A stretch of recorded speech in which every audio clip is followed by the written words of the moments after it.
नमस्कार, एक बार फिर से हम लोग हाजिर हो चुके हैं मूवी मस्ती मैजिक पर अपने मस्ताने अंदाज के साथ। तो अब तक हमारे कई एपिसोड आ चुके हैं अलग अलग फिल्म एक्टर्स पे, अलग अलग फिल्मों पे। आज कुछ नया, कुछ दिलचस्प करने का प्रयास है हम लोगों का।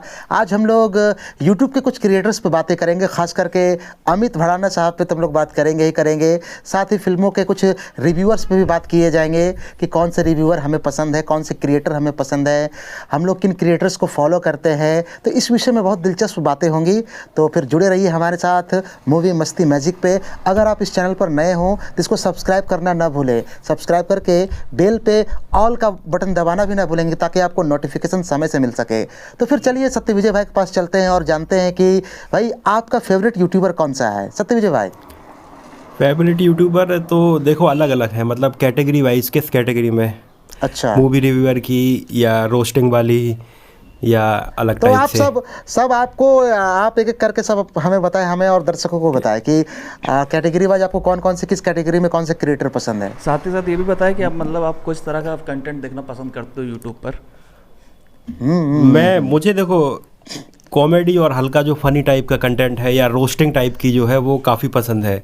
और मेरे जो यूट्यूब का होम पेज है वही वही रिकमेंड करता है उसमें। फिर जैसे किसी पुरानी मूवी का रोस्ट हुआ या मतलब हल्का फुल्का जो कॉमेडी अंदाज में होते हैं ना, वो चीज़ें मतलब मुझे काफ़ी पसंद हैं। और बीबी की वाइन का मतलब मैंने स्टार्ट किया था सबसे पहले देखना, ये लगभग 2014 के आसपास की बात है। मतलब उस टाइम पे बीबी की वाइन का जस्ट स्टार्ट ही हुआ था। तो कुछ मतलब उसके जितने भी वीडियो आते थे उस टाइम पे हम लोग एकदम लाइन से देखा करते थे। बीबी की वाइन का वीडियो आ गया और काफ़ी सिंपल वीडियो होते थे। मतलब उस टाइम पे उसके कभी छत पे वीडियो बना रहा है, कभी ऐसे ही मतलब रूम में वीडियो बना रहा है। तो एकदम स्टार्टिंग से हम लोगों ने उसको फॉलो किया है। सत्य विजय भाई, हाँ सिंपल लेकिन सेंसर्ड। हाँ, अरे मतलब बेहतरीन। मतलब ऐसा हॉस्टल में थे हम लोग उस टाइम पे, तो जैसे ही मतलब बीबी की वाइन का वीडियो आता था तो पूरे अरे भाई बीबी की वाइन का वीडियो आ गया, सब मतलब देखते थे एकदम, इतना क्रेज था उस टाइम पे। सबको अपना अपना ईयरफोन ढूंढने लगता होगा कि मेरा ईयरफोन कहाँ है भाई। नहीं, हॉस्टल में ईयरफोन की जरूरत क्या, तो स्पीकर पे बजता था तेज। हॉस्टल में यही तो मैं हॉस्टल पे रहा नहीं, इसलिए मुझे अनुभव नहीं है उस बात का। अरे हॉस्टल में तो काय का ईयरफोन, मतलब कुछ भी एकदम स्पीकर पे चल रहा है, मतलब ना कुछ म्यूट हो रहा है ना स्लो हो रहा है, कुछ भी तो घर कुछ भी मतलब कि जॉनी सिंस भी। अरे हॉस्टल मतलब हॉस्टल यार, ऊपर नहीं इंजीनियरिंग के हॉस्टल तो मतलब अब समझ लो क्या सब चलता था वहाँ पे तो। मतलब जॉनी सिंस भी स्पीकर पे चल रहा है। अरे सब चलता था, मैं बता रहा हूँ ना। मेरे यहाँ पे उस टाइम पे नेट भी एकदम नया नया आया था। सोचो 10-10 12-12 MBPS की स्पीड आती थी उस टाइम पे। 2013 और 14 के आसपास की बात है, 14 के आसपास की। तो मतलब एकदम यूट्यूब भी उस टाइम पे लगभग स्टार्ट ही हुआ था, नए नए क्रिएटर आ रहे थे उस टाइम पे बहुत। मतलब सबने लगभग अपना करियर स्टार्ट किया था 2014-15 के आसपास से। तो बीबी की वाइन को देखा, उसके बाद धीरे धीरे कुछ और कंटेंट क्रिएटर आए। जैसे अमित भड़ाना की बात हुई तो उनको मैंने काफ़ी बाद में देखना स्टार्ट किया था। और शायद कुछ लोगों को बुरा लगे, लेकिन मुझे बहुत ज़्यादा मतलब वीडियो उनके पसंद नहीं आते थे, ना मैं उतना ज़्यादा देखता था। बाकी लोग मेरे साथ वाले देखते थे, मैंने भी देखे कई वीडियो, लेकिन मतलब बीबी की वाइन मुझे बहुत अच्छा लगता था उस टाइम पे। आगे चल के कैरी मनाती का देखना स्टार्ट किया, आशीष चंचलानी का देखा, एल्बेस यादव का भी मुझे कुछ खास पसंद नहीं है कंटेंट। हाँ सत्य विजय भाई, रोकना चाहूँगा आपको कि आपको एडल्ट कंटेंट देखना ज़्यादा पसंद है। नहीं मतलब मुझे अब जो भी हो मतलब इनका पसंद आता था। कैरी मराठी का काफी पसंद आता था। दर्शक तो आपको आड़े हाथों कमेंट में लेंगे, लेकिन फिलहाल हम आपको आड़े हाथों ले रहे हैं कि भाई आप अमित भड़ाना साफ सुथरा कंटेंट बनाता है, उस बंदे को पसंद न करके एडल्ट कंटेंट देख रहे थे। नहीं साफ सुथरे और एडल्ट से नहीं, मतलब एक जो शायद बोल सकते हैं या जोक का हुआ, या मतलब जो चीज़ें मतलब मुझे मज़ा आता था तो वो इन्हीं के कंटेंट में आता था। बीबी की वाइन हुई या कैरी मनाती की। मतलब ये काइंड ऑफ जैसे कोई सीरीज चल रही किसी तरह का वीडियो, जैसे भाई बहन वाला वीडियो, तो सबके चैनल पे लगभग वैसे ही आता था, वैसा मिलता था वो देख। तो स्टार्टिंग में तो देखा उन कंटेंट को, स्टार्टिंग में तो अच्छा भी लगा, लेकिन फिर मतलब उतना मज़ा नहीं आने लगा उसमें। अभी भी अब मैं नहीं देखता हूँ मतलब इन सारे क्रिएटर्स के वीडियो ज़्यादातर। अब तो इतने क्रिएटर आ गए हैं कि मतलब गिनती नहीं है यूट्यूब में। वर्तमान में भी किसको देख रहे हैं आप? वर्तमान में कौन से एंटरटेनर को देख रहे हैं जो मतलब कि बड़े बड़े कहानियों पे बनाता है वीडियोज़? अभी किसको देख रहे हैं आप, वाइन्स या फिर इस टाइप की चीज़ें जो किसको देख रहे हैं? अब मैं सही बताऊं, फिलहाल तो यूट्यूब पे मतलब इस टाइप के वीडियो नहीं देख रहा हूँ, मैं रोस्टिंग वाले वीडियो देख रहा हूँ। एक फिल्मी झिंगा लाला करके एक चैनल है, उसका अमिताभ बच्चन की आवाज़ में वो मतलब रोस्ट करता है पुरानी मूवी के, कभी वीराना हुआ, कभी तहखाना हुआ, तो उसके वीडियो मतलब मुझे काफ़ी फ़नी लगते हैं। एक और चैनल है, ओनली देसी करके एक चैनल है, हाँ ओनली देसी का तो मतलब वो काफी लेजेंड है भाई, वो लेजेंड है, वो तो अलग वो है बंदा। मतलब उसी से सोचो इस टाइप के कंटेंट की शुरुआत मान सकते हैं कि इंडिया में हुई है। उसके अलावा जो थोड़ी अंडररेटेड है, उस अंडररेटेड टाइप का मैं बता रहा हूँ थोड़ी। उस बंदे का नाम क्या है जो ओनली देसी जो है? वो अंकित ना, वो कनाडा रहता है शायद, कनाडा रहता है वो अंकित, तो उसको भी मैं काफ़ी पहले से फॉलो कर रहा हूँ अंकित को। और मतलब उसका तो मैंने सबसे पहले देखा था उसका वो अपरिचित वाला अपरिचित वाला फर्स्ट वीडियो मैंने अपरिचित का ही देखा था उसका। हमने तो काफ़ी सारे वीडियो देखे हैं उसके। बहुत अलग बंदा है, मतलब वो इतनी मतलब डीप चला जाता है, वो एक सीन एक मतलब उसमें कि मतलब लगता है कि वाकई में यार कितनी मतलब बारीकी से देख रहा है वो।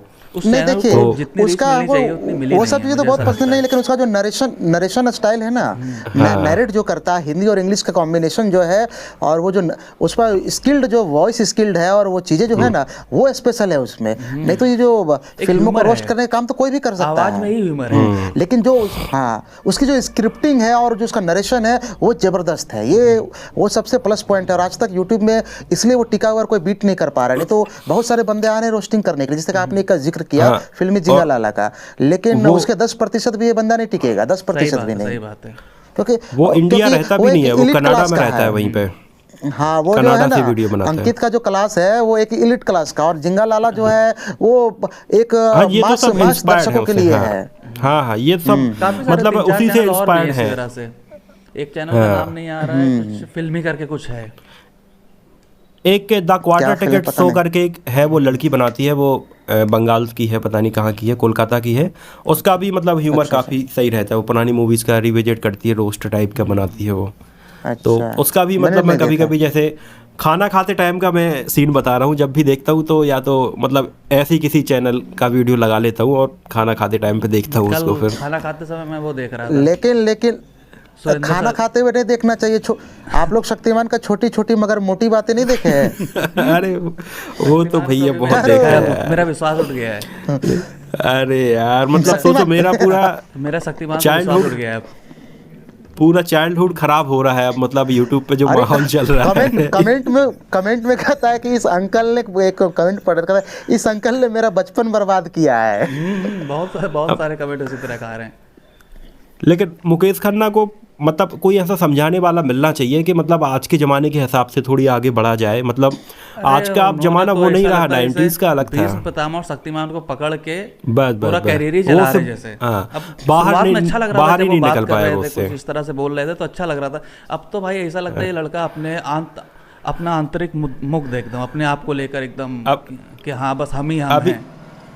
अभी कल एक वीडियो आया उनका मुकेश खन्ना का, मुग्ध इंसान जो उसको कह सकते हैं, कल एक वीडियो आया उसमें उन्होंने ये बोला कि अब शक्तिमान की मर्चेंडाइज वो सेल करने वाले हैं। तो छोटे छोटे स्टिकर नहीं होते, स्टिकर हुए, रबड़ पेंसिल हो गई, पेंसिल हुआ, पेन हुआ, उन सब पे शक्तिमान की वो फोटो आएगी और वो सेल होगा उनकी खुद के यूट्यूब चैनल से। का मर्चेंडाइज अभी नहीं बिक रहा है तो शक्तिमान का मर्चेंडाइज कौन खरीदेगा? अरे वो खुद शक्तिमान को सोचो खत्म करने में लगे हैं।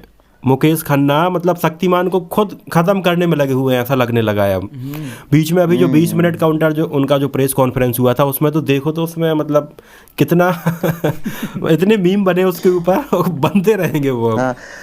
वो तो एक पार्ट है जिसमें कहते हैं अरे पीछे कौन बोल रहा है, चुप रहो अभी, सिर्फ हम बोलेंगे, तुमको सुनना होगा, या तो तुम बोलोगे तो हम बोलेंगे। बड़ा एग्रेशन दिखा रहे भाई, एटीट्यूड मुकेश खन्ना का।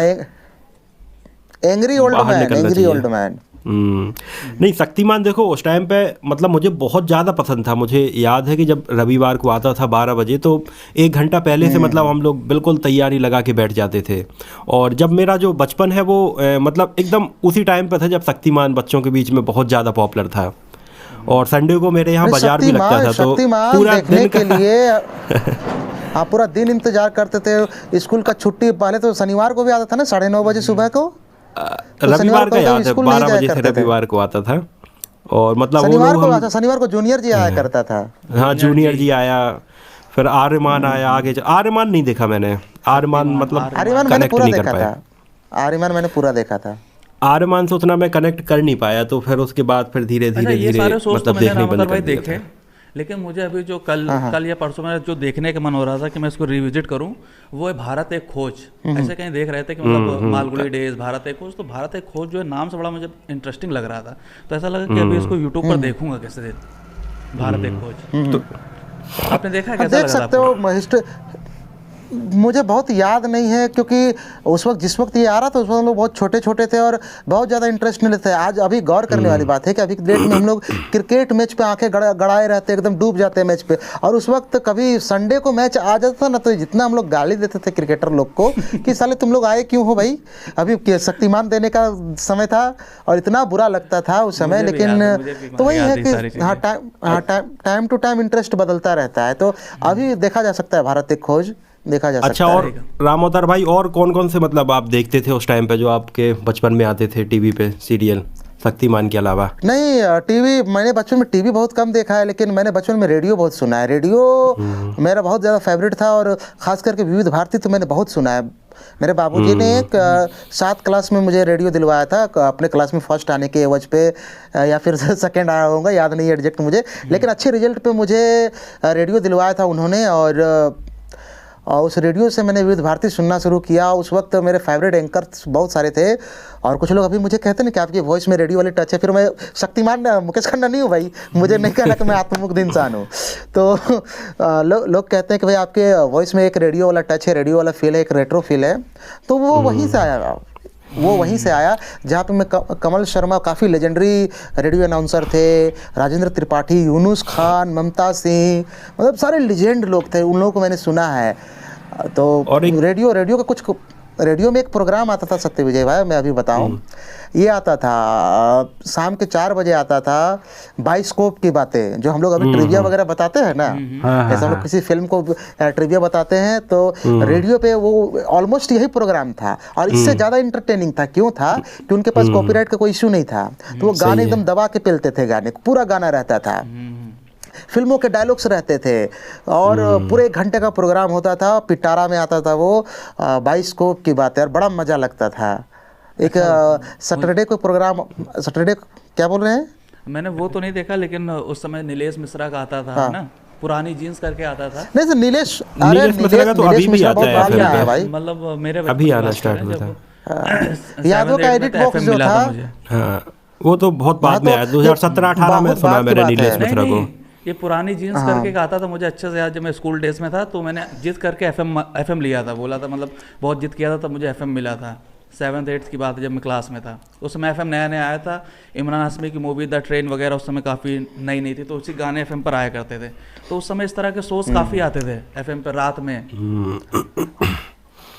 वैसे रेडियो का क्रेज, बात का किस्सा है मेरे ये सब किस्से बहुत बाद के हैं। मैं जो बात कर रहा हूँ वो मतलब कि अर्ली 2000 की बात नहीं कर रहा हूँ, मैं 7 या 8 की बात कर रहा हूँ, जब एफएम आया था। हाँ, रेडियो का क्रेज मैं बता रहा था, उसी समय रेडियो का मतलब मेरे घर पे आज भी रेडियो बजता है। मेरी मम्मी को इतना ज़्यादा शौक है कि मतलब रेडियो स्टार्ट हो जाता है, सुबह से 6 बजे चलना स्टार्ट हो जाता है, और सब अपने काम में लगे रहते हैं, और रेडियो पे बढ़िया गाने आ रहे हैं, समाचार आ रहे हैं, मतलब डेली का रूटीन है, आज भी चलता है। तो लेकिन अच्छा भी लगता है, जैसे कि ब्रश करते हुए, चाय पीते हुए गाने सुनना या न्यूज़ सुनना। उसमें हम लोगों को कुछ पता नहीं होता कि अगला गाना क्या आने वाला है, अगली न्यूज़ क्या आने वाली है, तो वो चीज़ बड़ा काफ़ी एक्साइटिंग लगता है मुझे। एक मुझे जो लगता है, मुझे ये लगता है कि उसमें बड़ा ठहराव है उनकी जो बात करने के तरीके में, मतलब इतने आराम से चीजें होती हैं उसमें कि गजब का ठहराव। और मतलब कि उनके जो बोलने के जो टोन है ना, मतलब ऐसा लगे कोई अपना बंदा बोल रहा है, एकदम 1 to 1 बात कर रहा है, ऐसा इंटरेक्शन का ये लेवल था उन लोगों का। कोई भी उकताहट, कोई भी मतलब फास्ट नहीं है एकदम, मतलब स्लो धीरे हो रहा है एकदम अपने मजे के साथ में। तो आज भी मतलब मेरी शुरुआत तो वैसी ही होती है सुबह की। यूनुस खान का एक अंदाज हम आपको सुनाते हैं। यूनुस खान साहब का एक अंदाज था बड़ा अच्छा, वो उनका जो तर्ज था, कितना अच्छा तरीके से बोलते थे कि ऐसे बोलते थे, ध्वनि तरंगों की ताल पर आप हैं विविध भारती के साथ, सुनते रहिए विविध भारती। तो ये अंदाज था एकदम, बहुत अच्छा अंदाज ध्वनि था। तरंगों की ताल पर आप हैं विविध भारती के साथ। तो ये एक अंदाज था उनका, बहुत मज़ेदार। वो जिज्ञासा करके एक प्रोग्राम लाते थे जिसमें वो ज्ञान विज्ञान की बातें, रोजगार की बातें, मतलब एक 15-20 मिनट का सेगमेंट होता था, बड़ा मज़ेदार। कभी यूट्यूब में भी अवेलेबल है, जिज्ञासा का भी सुनना, बहुत मज़ेदार चीज़ है। Okay okay okay. खैर हम लोग अपने मुद्दे से भटक रहे हैं। हम लोग अभी यूट्यूबर्स पे बात कर रहे थे, तो सत्यविजय भाई ने तो अपना क्लियर कर दिया कि उनको रोस्टिंग बहुत ज़्यादा पसंद है। रोस्टिंग वाली वीडियो जो देखना पसंद करते, चाहे वो फिल्मों के रोस्टिंग हो या फिर अलग अलग तरह के रोस्ट वीडियोज देखते हैं। अभय, तुम्हारे फेवरेट यूट्यूबर्स कौन कौन से हैं अलग अलग कैटेगरीज में? मैं स्टार्टिंग की अगर मैं भी बात करूँ तो जब स्कूल डेज में थे तो वहाँ पर 3 क्रिएटर्स का नाम काफ़ी ज़्यादा चलता था। जैसे एक बीबी के वाइंस हो गया, एक अमित भड़ाना और हर्ष बेनीवाल भी धीरे धीरे, मतलब मुझे याद है मेरा दोस्त था जहां सिंह यादव, उसने कहा भाई एक आया हर्ष बेनीवाल, उसका भी देखना उसका, लेकिन इतना तो कुछ खास लगा नहीं था। लेकिन फिर एक टाइम ऐसा है कि जब अमित भड़ाना, आशीष चंचलानी, बीबी के वाइंस, कैरी मिनाती, इन सबको मैं फॉलो कर रहा था। लेकिन फिर जब से यूट्यूब की फील्ड में आए, इसके 1-2 साल पहले से भी ये चीज़ें थोड़ा सा कम होने लगी। तो अभी करंटली तो मैं ज़्यादा यूट्यूब नहीं फॉलो कर रहा हूँ, लेकिन एक चीज़ जो सबसे ज़्यादा देखता हूँ वो है इंटरव्यूज़। जैसे कि अभी लास्ट नाइट में जब खाना खा रहा था तो सुरेंद्र शर्मा का वो जो इंटरव्यू आया द ललन टॉप पे, अरे तो वो बड़ा एक गेस्ट इन द रील बड़ी न्यूज़रूम पॉपुलर हो रही है उनकी वो। हाँ वो मैंने पूरा देखा। इसके अलावा जितने भी, मतलब अभी नाना पाटेकर, अनिल कपूर का इंटरव्यू कल चल रहा था, जी पे आया था, तो वो मैंने कल दोपहर में देखा। तो मतलब मुझसे इंटरव्यू मिस नहीं हो रहा है आजकल। तो इसमें एक लल्लन टॉप में एंकर है सौरभ द्विवेदी, हाँ, उनका बात करने अच्छा का इंटरव्यू तरीका करते मुझे हो। बहुत ज़्यादा पसंद है। मतलब वो बंदा जब होता है और सामने गेस्ट आप कोई भी ला दो तो मैं बड़ा आराम से 1-1.5 घंटा कब बीत जाता पता नहीं चलता। तो मैं अगर यूट्यूबर्स की बात छोड़ दिया जाए तो एंकर जो है, मतलब ये इंटरव्यू, पॉडकास्ट, इन सारी चीज़ों को ज़्यादा फॉलो कर रहा हूँ आजकल। जी राम। लेकिन तुमने इस दौरान एक बात कही कि मैं यूट्यूब को बहुत ज़्यादा फॉलो नहीं कर रहा हूँ। बड़ा गजब वाली बात नहीं है कि यूट्यूबर हो के यूट्यूब को फॉलो नहीं कर रहे हो।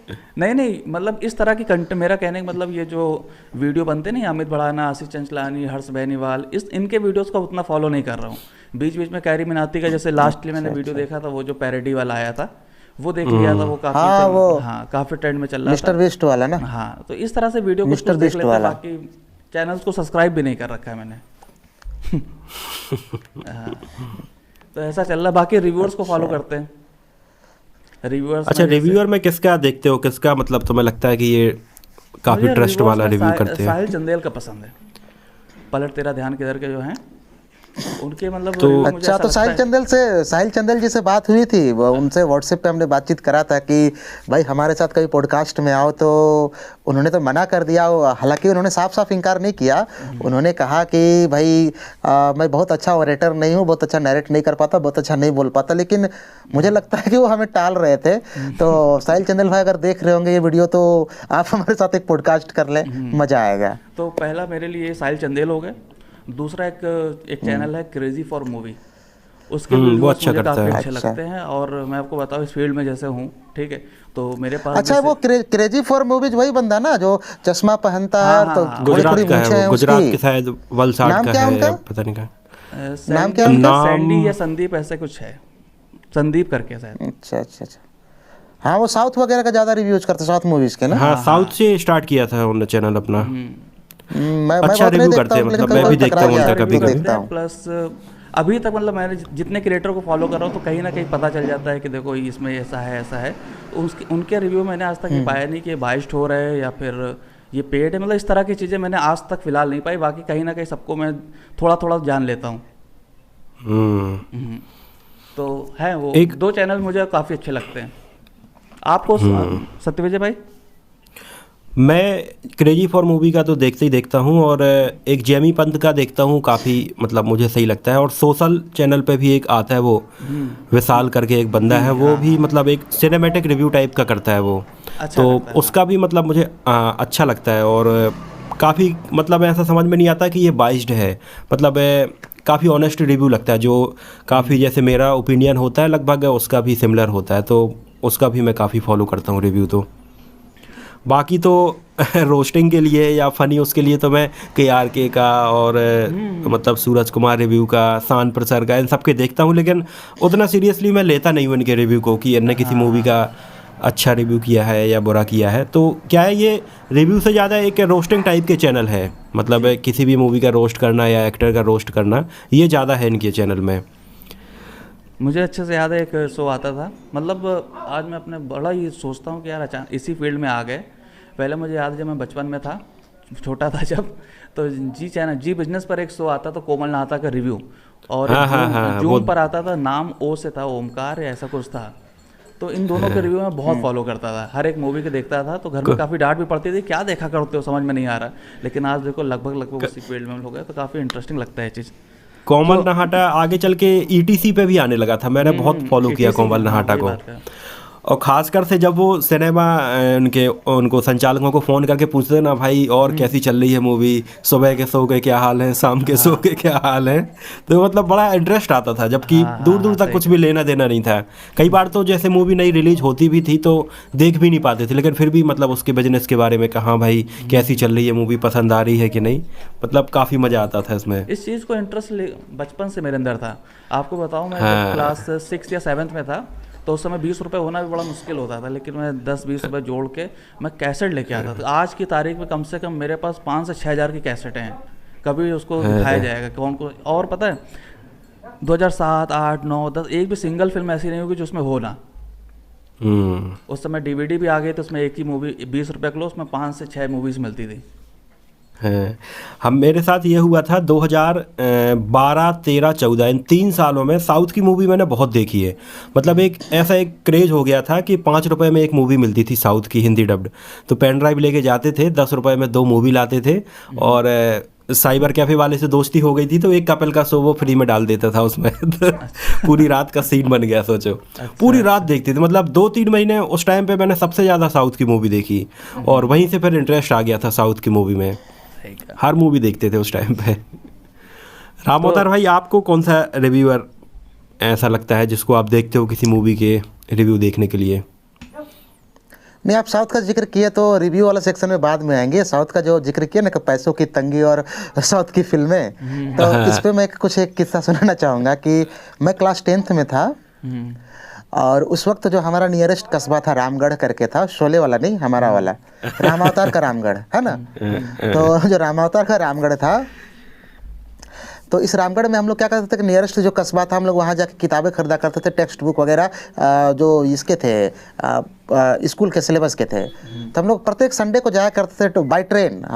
हम लोग के घर के करीब 7-8 किलोमीटर दूर से ट्रेन पकड़ के हम लोग फिर रामगढ़ निकला करते थे, जो कि हम लोग के घर से करीब 15-20 किलोमीटर दूर था। अच्छा।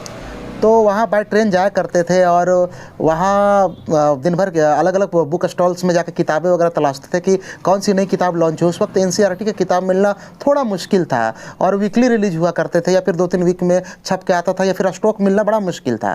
तो वो मिल जाता था वहाँ से, तो हम लोग हर एक संडे को छुट्टी के दिन पर चले जाते थे वहाँ। तो एक दिन क्या हुआ कि हम लोगों ने किताबें खरीदी।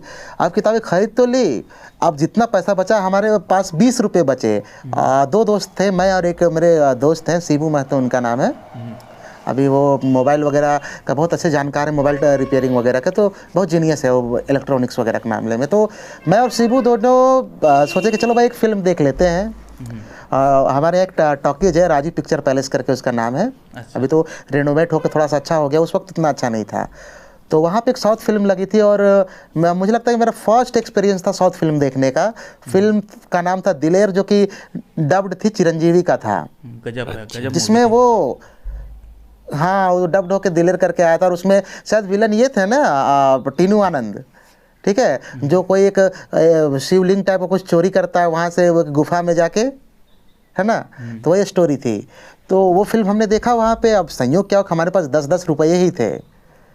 अब सिचुएशन ये था कि जो शो था लास्ट कर रहा था, जब से हम लोग देखना शुरू किया था, शो खत्म होता 4:20 पे, और ट्रेन हमारे यहाँ वहाँ से निकलती थी, जहाँ से हमको ट्रेन पकड़ के घर आना था, वो 3:45 का ट्रेन था। अब फिल्म का क्लाइमेक्स इतना ज़बरदस्त था कि हम लोग ट्रेन स्टेशन गए नहीं, ट्रेन निकल गई, हमारे पास जेब में पैसे ही नहीं थे। तो फिर अब जाए तो जाए कैसे। 10-10 रुपये का दोनों ने टिकट खरीद लिया था, 20 रुपये ख़त्म हो चुके थे, खाना दिन भर नहीं खाए थे फिल्म देखने के चक्कर में। अभी क्या हुआ कि हम लोगों ने प्लान किया कि कोई बात नहीं, फिल्म तो देखे है ना। और इसके बाद हम लोग कहे कि ये पहिया तो वहाँ तक जाता है जहाँ तक हम लोग को जाना है ना। हम लोग पहिया पकड़े, मैं और शिबू दोनों पहिया कंधे बोले में दिन का खरीदा हुआ किताब, पहिया रेलवे ट्रैक, अच्छा रेलवे ट्रैक की बात कर ठीक रहे है, हो, okay। हाँ रेलवे पहिया। तो कितने दूर था वहाँ से? रेलवे ट्रैक, हाँ कितने दूर था वहाँ से? ये वहाँ से मेरा घर करीब होगा करीब 20 किलोमीटर, 20 से ज़्यादा किलोमीटर होना चाहिए। अच्छा तो पूरा पैदल तो चलते आए फिर- इतने दूर? हाँ हम लोगों ने ट्रैक पकड़ा, रेलवे ट्रैक, और आप अपना गाते बजाते चले आए ट्रेन से। ट्रेन को छूट गया तो रेलवे ट्रैक से चले आए, घर आ गए। उसके बाद घर जो पहुँचे ना, पैर दोनों का पैर सूज गया, उतना पैदल कभी चले नहीं थे, पैर सूज गया। सुबह सो के उठे, स्कूल भी नहीं जा पाए अगला दिन मंडे को। मंडे फिर ट्यूसडे को अलग से पिटाई हुई स्कूल में नहीं जाने के लिए। तो ये किस्से हैं फिल्में देखने के पता चलते चल ही गया था कि बहुत हम सारे मूवी ऐसे। देखने गए और ट्रेन छूट गई, ऐसा कुछ हुआ? नहीं, कैसे पता चलेगा, पैर सूज क्योंकि गया फिर था ना इसलिए। नियरेस्ट जो रेलवे स्टेशन, नहीं नियरेस्ट जो रेलवे स्टेशन है वहाँ से फिर तो पैदल ही आना था ना घर, अच्छा ठीक है। वो रामगढ़ वाले रेलवे स्टेशन से जो नियरेस्ट रेलवे स्टेशन था हम लोग का, माइल करके एक जगह है, तो माइल तक रेल का इस्तेमाल करके आते और वहाँ से फिर पैदल घर आते। तो हम लोगों ने शायद बोल दिया होगा कि ट्रेन लेट रहा होगा, तो हम लोग चले आए थे पैदल। तो ऐसे कुछ हो के मैनेज हुआ और घर में नहीं पकड़ेगा, मार भी नहीं हुई थी। तो ये फर्स्ट एक्सपीरियंस था साउथ फिल्मों से मेरा, और बड़ा पसंद आया था उस वक्त चिरंजीवी को देखना। खैर, तो यहाँ पे मेरे अपने रिव्यू वाली बात है, तो मैं प्रिफेयर करता हूँ रिव्यू देखना, प्रिफेयर करूँगा, करता ही हूँ। तो शान पराशर को तो देखता हूँ, जैसे सत्य विजय भाई ने कहा कि कॉमेडी के लिए, लेकिन वो बंदा कॉमेडी करते हुए बहुत बातें सही कर जाता है। उसमें फिल्मों की समझ है, एक बात है उसमें फिल्मों की बहुत अच्छी समझ है। वो रोस्ट करते हुए, हालांकि उसका एक स्टाइल है अपना, तो फिल्मों की समझ है। साहिल भाई तो अपने हैं ही कि वो अच्छा रिव्यू करते हैं। यहाँ पे मैं वो चर्चावित बुरानी, जो दीपक नाम है उनका, शायद दीपक ही नाम है, बात हुई थी एक बार उनसे जब उनका चैनल वगैरह जो डिलीट हुआ था उस केस पे, तो उनका भी रिव्यू मुझे काफ़ी पसंद है। एक और है अभिषेक, हाँ अभी का रिव्यू, हाँ, वो बंदा फिल्में रिकमेंड करता है और रिव्यू भी करता है, अच्छा करता है। लेकिन बीच में एक कंट्रोवर्सी हुई थी, उसको किस फिल्म का, शायद आदि पुरुष ने किसका रिव्यू किया था, हाँ शायद ऐसा कुछ हुआ था उनके साथ। तो अब पता नहीं सच्चाई क्या है, कहीं ना कहीं पेड रिव्यू हाँ। कर ही देते हैं। देखो अब इस फील्ड में है तो पेड रिव्यू भी हो जाते हैं कई बार। आप करते हैं क्या? नहीं, मुझे तो रिव्यू आती कहाँ है करने के लिए। मैं तो पुरानी मूवी का करता हूँ, तो पुरानी मूवी में कहाँ कोई रिव्यू के लिए वो देता है। हाँ, पुरानी फिल्मों में बात करने के लिए हमें पैसे कौन देगा? लोग तो बहुत सारे दर्शक कमेंट करते हैं कि ये बंदा अमिताभ की वीडियो कर रहा है, इसको पैसे मिलते हैं, अमिताभ की बड़ाई कर रहा है, इसको पैसे मिलते हैं। अरे भाई, कौन पैसा देगा हमें? सही बात है। ना मैं अमिताभ बच्चन के घर जाता हूँ, ना अमिताभ बच्चन मेरे घर आता है। हम लोग एक दूसरे को नहीं पहचानते हैं भाई। तो यही चीज़ ऑडियंस को क्लियर कर दो कि देखो, पुरानी मूवी का जो हम बात करते हैं, रिव्यू करते हैं, उसका कोई भी मतलब दूर दूर तक जिन्होंने मूवी बनाई है वो एक्टर भी भूल चुके होते हैं। तो ये बस सब एक नॉस्टैल्जिया के लिए करते हैं कि ऑडियंस को पसंद आए, बाकी पैसे वैसे इसके नहीं मिलते हैं। बहुत बार तो उन एक्टर्स के जो फैमिली वाले होते हैं हमें मेल करके बताते हैं कि भाई आपने ये मिस्टेक किया, या फिर बहुत बार हमें सराहना करने के लिए हमें मेल करते हैं और बताते हैं। जैसे कि लास्ट टाइम मैंने उनका जॉनी वॉकर साहब का एक ये किया हुआ था बायोग्राफी वीडियो, तो उनका बेटे का मेल आया था मेरे पास। अभी इनका भी मेल आया था। नमक हलाल के जो राइटर हैं, कोई टुपकरी करके उनका नाम है, हाँ भृंग टुपकरी, तो उनके बेटे का भी मेल आया था कि आपने फिल्म में क्रेडिट नहीं दिया मेरे फादर को, इसको लेकर, राइटर को लेकर। तो फिल्म के क्रेडिट सेक्शन में भी उनका नाम नहीं आता और फिर इंटरनेट में भी कहीं अवेलेबल नहीं था, तो हमने क्रेडिट नहीं दिया क्योंकि जानकारी नहीं थी। तो ये चीज़ें होती रहती है। तो हमें कोई पेड रिव्यू तो कम से कम नहीं मिलता है। अगर मिल जाए तो अच्छी बात है, लेकिन मिलता नहीं है। हर एक इंसान को पैसे की आवश्यकता होती है भाई, लेकिन हमें नहीं मिलता। ये आप ये जान ही लो। कोई देना चाहे रिव्यू पेड करने के लिए, आप पेड करो। जैसे कि हम भी क्यों देगा, वही तो बोल रहा हूं वगैरह करते हैं, उसमें किसी एक्टर की जैसे बड़ाई कर दो, उसमें कमेंट आते हैं कि तुम्हें इमेज वाइटिंग करने का पैसा मिला, इमेज साफ करने का पैसा मिला। लेकिन वो एक्टर, हम लोग के चैनल में व्यूज आ रहे 15,000 20,000, तो वो अपनी इमेज साफ कराकर उसको मिलेगा, इमेज बन जाएगा किसी मेरे कौन सी इमेज बन जाएगी? उसकी इमेज पहले से बनी हुई है। अब मेरे चैनल पे काफ़ी टाइम से कमेंट आ रहा है, मैं उसमें ये बोला कि मैं देओल फैमिली से नफरत करता हूँ, सनी देओल, बॉबी देओल, धर्मेंद्र की बुराई करता हूँ या उनकी मूवी के वीडियो नहीं बना रहा हूँ। तो मेरी दुश्मनी है उनसे कोई। हो सकता है सनी देओल ने आपसे कुछ पैसा ऐसा दिया हो, वापस ना किया हो। मतलब ऑडियंस काफ़ी इमोशनल हो जाती है इन सब चीज़ों में। अमिताभ बच्चन से बहुत पैसे ले चुका हूँ, इसलिए अमिताभ बच्चन की वीडियोस करता हूँ। क्या सत्य विजय भाई? मुझे तो पैसा तो साउथ से आ रहा है। अच्छा हाँ, आपको एक बात बताऊँ, दरअसल ऐसा होता है, मेरा जो चैनल है वो साउथ मूवी का ही है, मतलब 80 से 90% वीडियोस मेरे साउथ के आते हैं, ठीक है। तो साउथ के जो होते हैं वो रिव्यू में कर देता हूँ कि साउथ की ऑडियंस भी है, लेकिन बॉलीवुड की फिल्में अक्सर मुझसे मिस हो जाती हैं, क्योंकि जो मेरा बॉलीवुड का चैनल है उस पर काम भी नहीं कर पा रहे हैं और रिव्यू भी नहीं हो पाता, मतलब इतनी ज़्यादा फिल्में आती है तो हो भी नहीं पाता, क्योंकि रिव्यू फील्ड से इतना है भी नहीं। मेरा जो चैनल है वो अलग है, मतलब बायोग्राफी वगैरह वाला है। तो जैसे ही कोई बॉलीवुड की मूवी आती है, एक आई थी स्त्री आई थी, उसका मैंने काफ़ी लेट रिव्यू किया था। जब तक मैं रिव्यू नहीं करता तो साउथ की चाटता है, तो साउथ का है, साउथ वाले तुम्हें पैसा देते हैं, तुम बॉलीवुड से नफरत करते अरे हो सारे। एक कमेंट तुम्हारा ये भी आया था ना हम लोग के ये मूवी मस्ती मैजिक पे आया था, जिसमें तुमने बात किया था कि भाई वो फिल्म हिंदी में रिलीज नहीं हुई थी। किस फिल्म का जिक्र हो रहा था वो? कौन सी मूवी? अच्छा, जैसे किसी ने तुम पे आरोप लगाया था कि तुम थंगलान मूवी हाँ, हिंदी में आई का, थी। हाँ। जब मैंने उसमें कमेंट में मैंने रिप्लाई दिया था, मुझे पूरा प्रॉपर कॉन्टेक्स्ट तो नहीं याद आ रहा, लेकिन थंगलान जब रिलीज हुई थी तो उसके कम से कम 15 दिन के बाद उसको हिंदी में रिलीज किया गया था। तो मैंने जब फिल्म हिंदी में रिलीज नहीं हुई थी, जैसे कि मान लीजिए आज की तारीख में थंगलान तमिल में रिलीज हुई है, ठीक है, तो मैंने जो कल वीडियो बनाया था थंगलान के ऊपर, मैंने उसमें प्रॉपर लिखा था कि भाई ये जो वीडियो है ये ट्रेड रिव्यू है, यानी कि ट्रेड या इंडस्ट्री की तरफ से किस तरह के रिव्यूज़ आ रहे हैं। क्लियरली मेरे वीडियो की पहली लाइन यही थी कि ये मेरा पर्सनल रिव्यू नहीं है, इंडस्ट्री की तरफ से वहाँ के रिव्यूअर्स की तरफ से जो रिव्यू आ रहा है वो रिव्यू है। क्लियरली उसमें लिखा था मैंने। इसके बाद जब हिंदी में रिव्यू आया तब मैंने उसका हिंदी में रिव्यू किया था। आप अभी भी मतलब चेक करोगे यही चीज़ मिलेगी, लेकिन लोग हैं वो देखते नहीं, पूरी चीज़ों को समझते नहीं, बस कमेंट करते हैं। ऑडियंस को समझना चाहिए, मतलब उनका कहना यह था, जिन्होंने कमेंट किया था कि कि फिल्म तो हिंदी में रिलीज नहीं हुई और तुमने रिव्यू कैसे कर दिया। तो मैंने रिव्यू के पहली लाइन में जब बोला है कि भाई ये मेरा पर्सनल रिव्यू नहीं है, ये ट्रेड रिव्यू है कि थंगलन को किस तरह से रिस्पॉन्स मिल रहा है।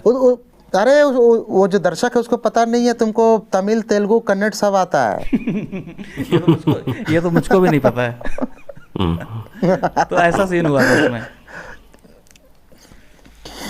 अच्छा सत्य विजय भाई, अब तो काफ़ी बातें हो गई है, इस वीडियो को लाइट मोड में थोड़ा मतलब बंद करना चाहेंगे, लाइट मोड में। तो एक गाना हो जाए, आप गाना सुनाइए, तो आज बड़ा मूड कर रहा है गाना सुनने का आपका। मुझे जुकाम हो रखा है, मेरी आवाज़ ही इतनी खराब है यार। मुझे यार तो आपको कहने से क्या होगा, दर्शक लोग कितना तारीफ करते हैं कमेंट में, पता है आपका कि सत्य विजय भाई ने क्या गाना गाया है। नहीं सच में मुझे जुकाम हो रखा है, मतलब 2-3 दिन से इतनी, चेहरा भी एकदम ऐसा अलग ही दिख रहा होगा, एकदम भरा भरा सा। राम भाई की आवाज में हो जाएगा। आप ही गा दो, देखो माहौल बना। नहीं, हम तो रोज गाते हैं, हम तो हर एक वीडियो में 2-4-5 गाने गा ही देते हैं। अभय गाएगा। अरे मुझे ऐसे बिना लिरिक्स मिला में गा ही नहीं अभय मेरा ये मतलब ये है तुम्हारा क्या बोलते हैं, एक रिक्वेस्ट है, सुना मिलन अभी आधा अधूरा है। अरे वो तो मुझको आता है, मैं सोच रहा हूँ तो मैं कौन सा गाना गा पाऊंगा, वही मैं सोच रहा हूँ। नहीं मिलन अभी आधा अधूरा है, सुना। अरे वो नहीं आता भैया, बिल्कुल नहीं आता है। एक वो आता है वो 1920 का, उसका ही बनाना, लिरिक्स थोड़ा ऊपर नीचे हो जाएंगे और मुझे पता नहीं क्या गाऊंगा, लेकिन हाँ वो है। कौन सा मेरी किस्मत के हर एक पन्ने पे, मेरे जीते जी बाद मरने के, मेरे हर एक कल हर एक लम्हे में तू लिख दे मेरा उसे, मेरी कहानी के भूल गया। अच्छा राम भाई आप ही गाओ, ये तो इन सब के मामले में कच्चे हम लोग। हाँ बताओ क्या गाना है, मुझे मैं बहुत पक्का नहीं हूँ लेकिन सुना दूंगा। एक वो वाला गाना है, मैंने आज रील में देखा था, मुझे गाना काफ़ी अच्छा लगा था, उसकी 1-2 लाइन याद है। बहुत रात बीती चलो मैं सुला, ऐसा कुछ गाना है, वो वाला गाइए। मैं सुना ही नहीं हूँ गाना, और क्या बता दो। मुझे लगा कोई डायलॉग ही सुना दो, गाना ना हो तो अच्छा डायलॉग सुना दो कोई। मैंने वो गाना ही नहीं सुना। पवन छेड़े सरगम चलो मैं लोरी सुना दूं। नहीं सुना मैंने। गाना बहुत पॉपुलर गाना है। पॉपुलर, लेकिन मैंने सुना नहीं, या फिर तुम मुझे समझा नहीं पा रहे हो, दो ही बात है। सुनील दत्त का गाना है, सुनील दत्त का। रुकिए, नहीं सुना। मैं सुनाता हूँ अपना कोई फेवरेट गाना। क्या सुनाऊं? मैं आपको बताता हूँ गाने का नाम क्या है, आप जब मैं सुनाता हूँ। ग्लेन जॉन का गाया हुआ ये गाना है, बड़ा अच्छा गाना है। तू जो नहीं है तो कुछ भी नहीं है, ये माना कि महफिल जवां है, हंसी है। तू जो नहीं है तो कुछ भी नहीं है, ये माना कि महफिल जवां है, हंसी है। शायद नहीं गा पा रहा हूँ मैं ढंग से।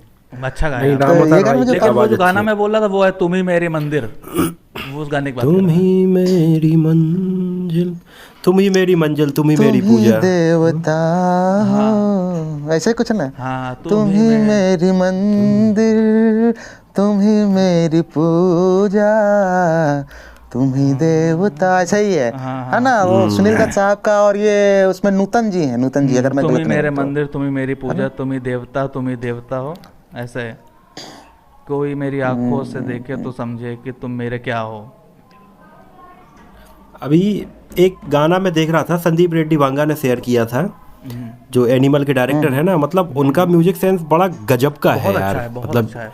अब मतलब मैंने उनको फॉलो किया तो उन्होंने एक रील शेयर की थी, उसमें राज कपूर साहब की किसी पुरानी मूवी का गाना था।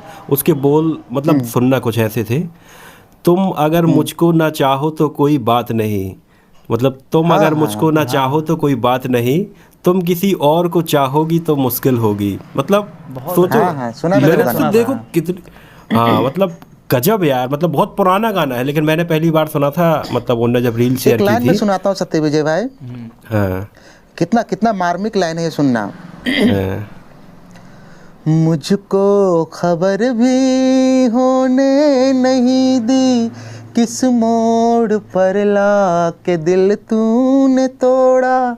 मुझको खबर भी होने नहीं दी, किस मोड़ पर ला के दिल तूने तोड़ा। अपना बनाना रहा दूर तुमसे, औरों के हो जाए ऐसा न छोड़ा, औरों के हो जाए ऐसा न छोड़ा। तेरी जफा का चर्चा ही कैसा, अपनी वफा पे मैं शर्मा रहा हूँ। जो प्यार तूने मुझको दिया था, वो प्यार तेरा मैं लौटा रहा हूँ। बेहतरीन। बहुत अच्छा गाना भैया, कॉपीराइट पक्का है, क्लेम आने वाला है इस वीडियो पे। ये वीडियो तो गया भाई। लाइन अगर कितना ऑडियंस में कितना से किसी मार्मिक को लाइन पसंद है। आए तो सुपर चैट जरूर कर देना। ये ऑडियंस वीडियो तो ऑडियंस गया को मैं क्योंकि ऑडियंस को मैं यहाँ पर बताना नहीं, इसमें चाहता हूँ कि लाइन- पिछली बार कह रहे ऑडियंस को मैं बताना चाहता हूँ, पिछली बार राम भाई ने एक वीडियो में गाना गाया था, और गाना इतना अच्छा गाया था कि वो जो रियल गाना था उससे मैच कर रहा था, और कॉपीराइट क्लेम आ गया। जबकि ना उसमें कोई साउंड था, ना कोई किसी तरह का म्यूजिक था, कुछ भी नहीं था, सिर्फ हम लोग बोल रहे थे, राम अवतार भाई गा रहे थे, उसमें क्लेम आ गया। इसीलिए मैं कभी गाना AI ने गाने के catch लिए कर बोलते ही लिया नहीं उसको रामवतार भाई को। राम अवतार भाई इसीलिए मैं नहीं गंदा तो गाता हूँ। एक बात बताइए सत्य विजय भाई, हम लोग भले दर्शकों के लिए आके यहाँ पे वीडियोस कर रहे हैं, जो भी कर रहे हैं, लेकिन बहुत इकोनॉमिकल फायदा नहीं हो रहा है हमें इस चैनल से, कुछ भी नहीं हो रहा है। पिछले 4-5 महीने से कर रहे हैं, कोई 1 रुपए का फायदा नहीं इस चैनल से। भले हाँ, भविष्य में हो जाए। 1 रुपये फायदा नहीं हो रहा है। हाँ, अगर आप जैसे सत्य विजय भाई ने कहा कि अगर कुछ सुपर चैट वगैरह मिल जाए तो बड़ी अच्छी बात है, और नहीं मिले तो भी कोई बात नहीं, हम लोग लगे नहीं, हुए हैं। अपन अब बहुत जल्दी एक ऐसा प्रोग्राम रखते हैं जिसमें अपन लाइव आएंगे और ऑडियंस को जोड़ेंगे, तो उसमें उनके सवाल भी लेंगे, लाइव इंटरेक्शन करेंगे। अपन बहुत जल्दी इसका प्लान करेंगे। ठीक है। उसमें थोड़ी तो इस वीडियो को मेरे ख्याल से एंड किया जाए। ओके, हाँ, काफ़ी लंबा हो गया वीडियो। चलिए। तो इस वीडियो में इतना ही। ये काफ़ी हल्का फुल्का वीडियो था, काफ़ी हम लोगों की पर्सनल बातें हुई, हंसी मजाक हुआ। तो अगर ये वीडियो आपको पसंद आया हो तो उसको प्लीज़ लाइक कीजिए, चैनल को सब्सक्राइब कीजिए। मिलते हैं आपसे अगले वीडियो में, तब तक के लिए नमस्कार।